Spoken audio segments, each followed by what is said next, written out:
गणानां त्वा गणपतिं भवामहे कविं कवीनामुपवस्रवस्रवं ज्येष्ठराजं ब्रह्मणस्पद आनशृण्वन्नोतिभिः सीदसादनं प्रणो देवी सरस्वती वाजीर्वाजनेवती दीनामवित्रेवतु गणेशाय नमः सरस्वत्यै नमः శ్రీగురుభ్యో నమః హరి ఓం. ఉగాది తరువాత ద్వాదశ రాశుల వారికి కూడా ఏ విధంగా విజయ పరంపర కలగబోతోంది అనే విషయాన్ని మనం ఇప్పుడు విజయ అవకాశాలు ఎవరికి ఎక్కువగా ఉన్నాయి, ఎవరికి ఏ విధంగా ఏ దేవుణ్ణి పూజిస్తే మీరు పట్టిందల్లా బంగారం అవుతుంది అనే విషయాలు ఇప్పుడు శుభయోగాల గురించి కూడా మాట్లాడుకుందాం. మరి ఓం శ్రీమాత్రే నమః. ఆస్ట్రోభాగ్యలక్ష్మి అని ఈ ఛానల్ని సబ్స్క్రైబ్ చేశారా? చేయకపోతే వెంటనే చేయండి. మన వాళ్ళందరికీ షేర్ చేయండి, లైక్ చేయండి. కామెంట్ రూపంలో మీకు ఏ డౌట్స్ ఉన్నా సరే మీరు నాకు పంపించవచ్చు. అదేవిధంగా జాతక పరిశీలన కోసం కూడా 9866044439ని సంప్రదించవచ్చు. కదలి వివాహాలు, కుంభ వివాహాలు, ఏదైనా సరే జపాలు, హోమాలు, ఏవైనా వేట్ల కోసమన్నా సరే మనల్ని సంప్రదించవచ్చు. అంతేకాకుండా శ్రీ సౌభాగ్య మ్యారేజ్ బ్యూరో 16 సంవత్సరాలుగా నేను చేస్తూ ఉన్నాను. అందుకని మీ పిల్లలకి పెళ్లి సంబంధాల కోసం, మీ బంధుమిత్రులకి పెళ్లి సంబంధాల కోసం కూడా నన్ను సంప్రదించవచ్చు. ఓం శ్రీ మాత్రే నమః. మేషరాశి వారికి ఉగాది తరువాత ఏ విధంగా ఉండబోతుందో తెలుసుకుందాం. మరి ముఖ్యంగా చూసినట్లయితే ఉగాది తరువాత కొన్ని ఖర్చులు ఉన్నప్పటికీ కూడా దాన్ని అధిగమించేటటువంటి తెలివితేటలు, ఊహించని సంఘటనలను ఎదుర్కొనేటటువంటి ధైర్యం మీకు ఉంటాయి. ఏమీ పర్వాలేదు. అయితే ఏంటంటే కనుక కొంచెం ఏదైనా సరే చిన్న చిన్న మాట పట్టింపులు వచ్చినా మీరు వాటిని అధిగమించి మీ తెలివితేటలతో, మీ సమయస్ఫూర్తితో మీరు ముందుకు వెళ్ళడం అనేది జరుగుతూ ఉంటుంది. అదేవిధంగా గ్రహాలకి సంబంధించినటువంటి అనుకూలమైనటువంటి పరిస్థితులు మీకు ఉన్నాయి. దగ్గరలోనే మీకు అన్ని రకాల గ్రహాలన్నీ కూడా అనుకూలంగా మారబోతున్నాయి. ఆర్థికంగా, ఆరోగ్యంగా, సంతానపరంగా బ్రహ్మాండమైనటువంటి పరిస్థితులు మీకు రాబోతున్నాయి.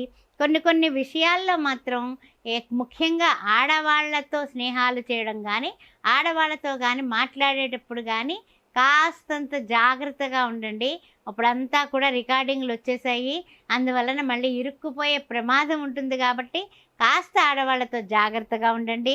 అదేవిధంగా కొన్ని విషయాల్లో అన్ని రంగాల్లోని కూడా కలిసి వచ్చినప్పటికీ కూడా వివాహాది శుభకార్యాల విషయంలో మాత్రం కుదురుతాయి, పూర్తి చేస్తారు.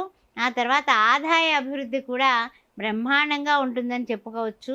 తర్వాత ముఖ్యంగా ఏమిటంటే కనుక ఈ అశ్విని, భరణి, కృత్తిక ప్రథమార్థం ఈ మేషరాశిలో ఉన్నటువంటి వాళ్ళకి కొన్ని విషయాలలో ఏ విధమైనటువంటి డౌటు పడకండి.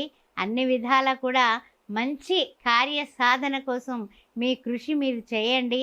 అదేవిధంగా మీరు చేసినట్లయితే కనుక కోర్టు వ్యవహారాల విషయంలో కూడా ఒక కొలిక్కి వచ్చి మీరు అనుకున్నది సాధించడానికి, విజయం కలగడానికి కూడా అనుకూలమైనటువంటి తీర్పులు రావడానికి అవకాశాలు మెండుగా కనిపిస్తున్నాయి.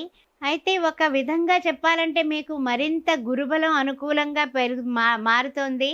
అన్ని విధాల ప్రతి ప్రయత్నానికి కూడా పట్టుదల మీరు జోడించినట్లయితే మీకు ఏ విధమైనటువంటి పరిస్థితులైనా సరే ఎక్సలెంట్గా ఎదుర్కోవడమే కాదు, ఆర్థికంగా లాభదాయకంగా ఉంది. ఇల్లు, ఆస్తులు అలాంటివి ఏర్పరచుకోవడం. అదేవిధంగా చెప్పాలంటే కనుక కొన్ని విషయాల్లో మీరు ఉన్న స్థితి నుంచి ఉన్నత స్థితికి చేరడానికి అన్ని విధాలా కూడా ఉపయుక్తంగా కనపడుతోంది. తర్వాత విద్యార్థులకి కొత్త అవకాశాలు, మంచి కాలేజీల్లో చదువులకి, అదేవిధంగా విదేశీ ప్రయాణాలు ఫలిస్తాయి. మీ ప్రయత్నం మీరు చేయండి, విజయం అనేది మీకు కలుగుతుంది. ఇల్లు కానీ, ఆస్తులు కానీ, పొలాలు కానీ, స్థలాలు కానీ ఏర్పరచుకునేటటువంటి విధానం మీకు ఉగాది తర్వాత కనిపిస్తోంది. అదేవిధంగా స్థిరాస్తి వ్యవహారాలలో కొంత వాయిదా వేసి అమ్మకాలు, కొనుగోలు విషయంలో కాస్త జాగ్రత్తగా ఉండండి.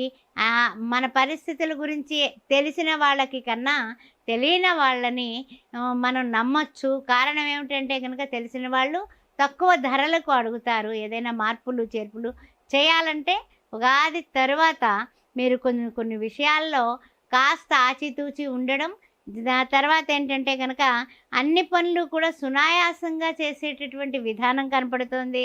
ఉద్యోగస్తులు కానీ, వ్యాపారస్తులు కానీ, వృత్తుల్లో ఉన్నవాళ్ళు కానీ చిన్న చిన్న ఇబ్బందులు టేక్ ఇట్ ఈజీగా తీసుకుంటారు. అద్భుతమైనటువంటి పరిస్థితులు కనపడుతున్నాయి.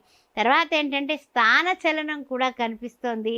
అందువలన ఇంటా బయట గౌరవాలు పెరుగుతాయి. శుభకార్యాలు ఎక్సలెంట్గా ప్లానింగ్గా నిర్వహించగలుగుతారు. మీరు దుర్గాదేవిని ఆరాధించండి. ఓం దుమ్ దుర్గాయ నమః అని శుక్రవారం పూట అమ్మవారికి అర్చన చేయించుకొని, చక్కగా కుంకుమార్చన చేయించుకొని, అమ్మవారిని దర్శనం చేసుకొని, ముత్తైదువులకి గాజులు మీ ఇంట్లో ఆడవాళ్ళ చేత పంచిపెట్టిపించండి.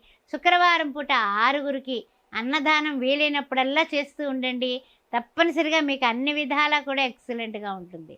ఓం దుమ్ దుర్గాయ నమః అనే నామాన్ని నాలుక మీద నర్తనం చేయించుకోండి. అద్భుతమైనటువంటి మంచి పరిణామాలు మీకు కలుగుతాయి. ఓం దుమ్ దుర్గాయ నమః.